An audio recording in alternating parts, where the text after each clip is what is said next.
Recently, I took on a creative photo challenge in the heart of the historic district of Charleston, South Carolina.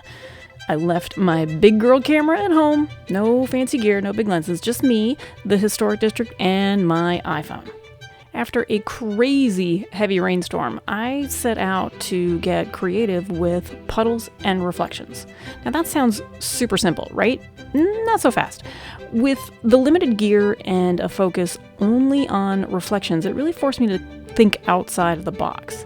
Now, at the end of this video, I'm going to share my best piece of advice for puddle photography. Makes it so much easier.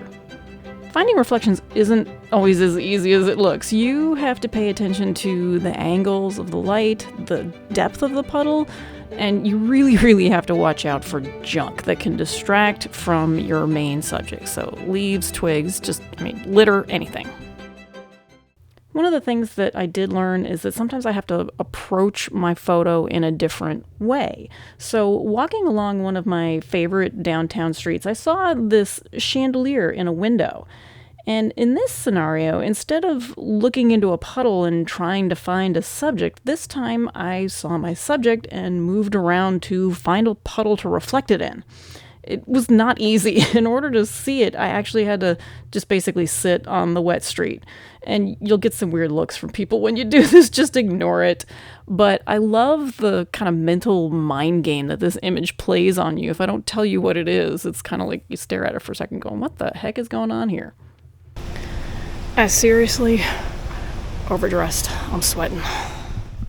Now, one of the bigger challenges working with puddles, especially in a metropolitan type area, is you got to work around obstacles. So you got to work around people walking by, cars driving through your scene, or even worse yet, driving straight through your puddle. Don't get splashed. But having to be patient made me slow down a little. It made me look for unique angles, colors, textures, symmetry. So check this out. Here's some of the results of my efforts. Processing involved some Lightroom on the phone, Distressed FX Plus, and Picasso. Some of my favorite creative apps. I'll link some tutorials to those in the description because I just love showing off those apps. They're really cool. I'm getting some really cool photos and I'm really enjoying this process. But my knees are killing me. So what was that method that I mentioned in the beginning for amazing reflections? It's actually really easy. You have to get the lens as close to the water as possible. And you do this with your phone by holding the phone upside down. Luckily, you'll see the image correctly in the screen so you can make, good compositional choices.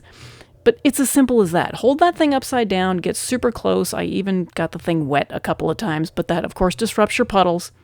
And you might need to take some meds when you get home because your knees are going to hurt, like a lot.